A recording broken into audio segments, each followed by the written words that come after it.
Good morning मित्रों, प्रख्यात education channel में आपका स्वागत है। आज का टॉपिक है हमारा एडवर्ब। तो एडवर्ब जो है पार्ट्स ऑफ स्पीच का एक भाग है, जो कि सेंटेंस में इसका भी बहुत इम्पोर्टेंट रोल होता है।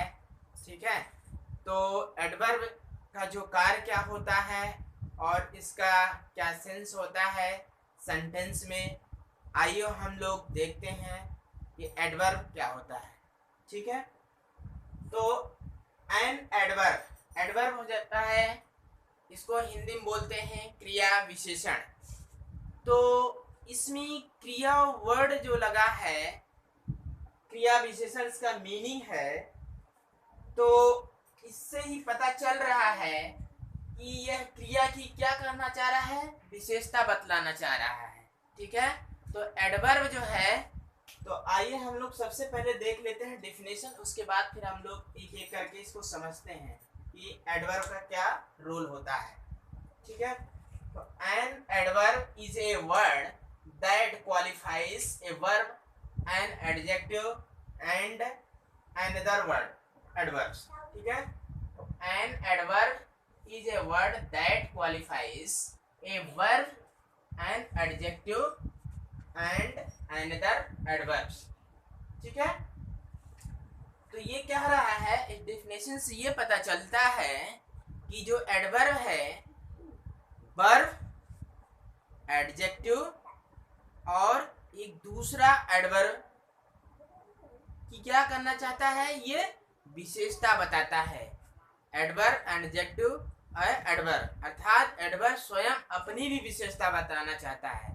ठीक है, तो इसमें जो है एडवर्ब जो है वर्ब, एडजेक्टिव और एडवर्ब की विशेषता बदलाता है। तो आइए हम लोग एग्जाम्पल के माध्यम से देखते हैं कि एडवर्ब जो है वर्ब की कैसे विशेषता बतला रहा है और एडजेक्टिव की विशेषता कैसे बताता है और एडवर्ब की। तो यहाँ एडवर्ब क्या है, एडवर्ब यहाँ जिस सबसे पहले देखते हैं वर्ब की कैसे विशेषता बतला रहा है।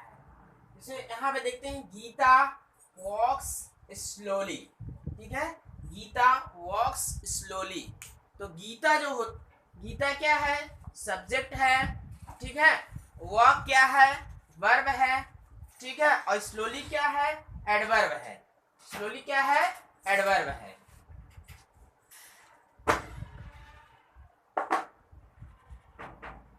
देखिए, जो ये हमने बताया, गीता जो है क्या है, सब्जेक्ट है, और वाक क्या है, ये वर्ब है। वाक क्या है, वर्ब है, और स्लोली क्या है।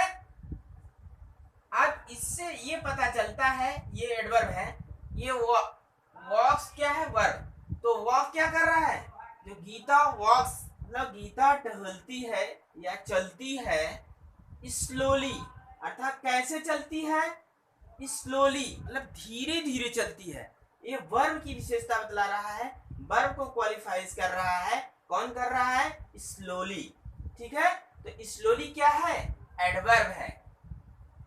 स्लोली किसकी विशेषता बताया, वर्ब की। तो स्लोली क्या है, एडवर्ब है। ठीक है, एडजेक्टिव को हम देखते हैं, एडजेक्टिव की कैसे विशेषता बतलाता है। जैसे Rajesh is very good boy, Rajesh is very good boy. देखिए यहाँ पे राजेश क्या है, सब्जेक्ट है, और इस वर्ब है, तो इस क्या है, वर्ब है।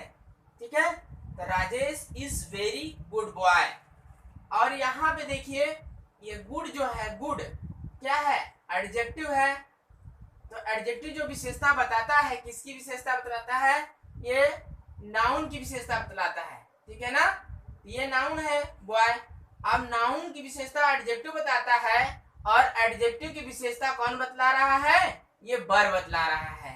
यहाँ पे एडवर्ब है, सॉरी यहाँ पे क्या है, ये एडवर्ब है।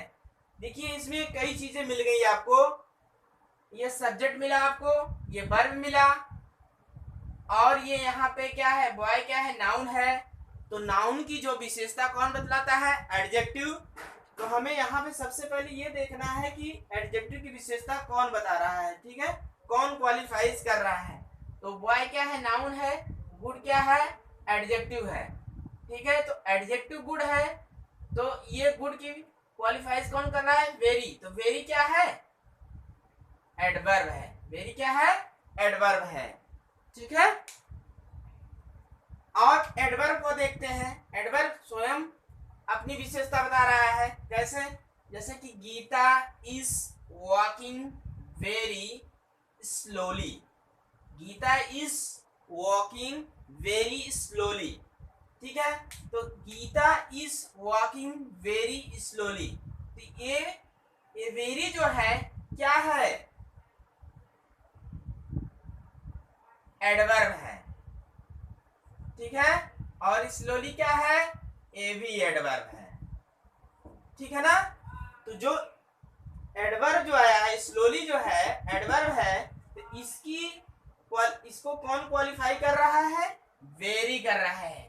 वेरी क्या कर रहा है, वेरी क्वालिफाइज कर रहा है, किसकी, स्लोली की। तो यहाँ पे ये भी पता चल गया, एडवर्ब जो है स्वयं अपनी भी विशेषता बताता है, अपनी को भी क्वालिफाइज करता है। ठीक है, तो Geeta is walking very slowly. ठीक है, तो आइए हम लोग इसका जो है काइंड्स देखते हैं, इसके कितने काइंड्स होते हैं, और एक एक करके हम लोग जो है इसको डिस्कस करेंगे कि जो है एडवर्ब की जो है क्या पहचान होती है, और इनका जो है सेंटेंस में कैसे कैसे इनका यूज किया जाता है। ठीक है, तो जो है एडवर्ब्स का जो पहला काइंड्स है, एडवर्ब ऑफ टाइम। पहला काइंड्स क्या है, एडवर्ब ऑफ टाइम, और इसको हिंदी में बोलते हैं कालवाचक क्रिया विशेषण। हिंदी में क्या बोलते हैं, कालवाचक क्रिया विशेषण। दूसरा इनका काइंड्स है एडवर्ब ऑफ फ्रीक्वेंसी। दूसरा काइंड्स क्या है, एडवर्ब ऑफ फ्रीक्वेंसी। इसको हिंदी में बोलते हैं आवृत्तिवाचक क्रिया विशेषण।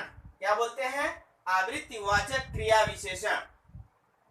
तीसरा क्या है, एडवर्ब ऑफ प्लेस।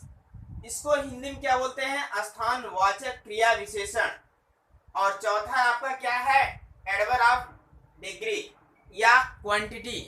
चौथा क्या है, एडवर्ब ऑफ डिग्री और क्वांटिटी। ओके, इसको बोलते हैं हिंदी में परिमाणवाचक क्रिया विशेषण। पांचवा आपका है एडवर्ब ऑफ मैनर। क्या है पांचवा आपका, एडवर्ब ऑफ मैनर। इसको हिंदी में बोलते हैं रीतिवाचक क्रिया विशेषण। एडवर्ब ऑफ मैनर को क्या बोलते हैं हिंदी में, रीतिवाचक क्रिया विशेषण। आपका छठा है एडवर्ब ऑफ अफर्मेशन या negation, sorry adverb of affirmation oblique negation. तथा दोनों को एक ही में है, नकारात्मक या सकारात्मक वाचक क्रिया विशेषण, या adverb of affirmation oblique negation, सकारात्मक नकारात्मक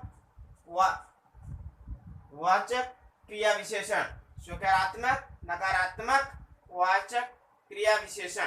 ठीक है, आपका सातवां है एडवर्ब ऑफ रीजन। इसका क्या है, कारणवाचक क्रिया विशेषण।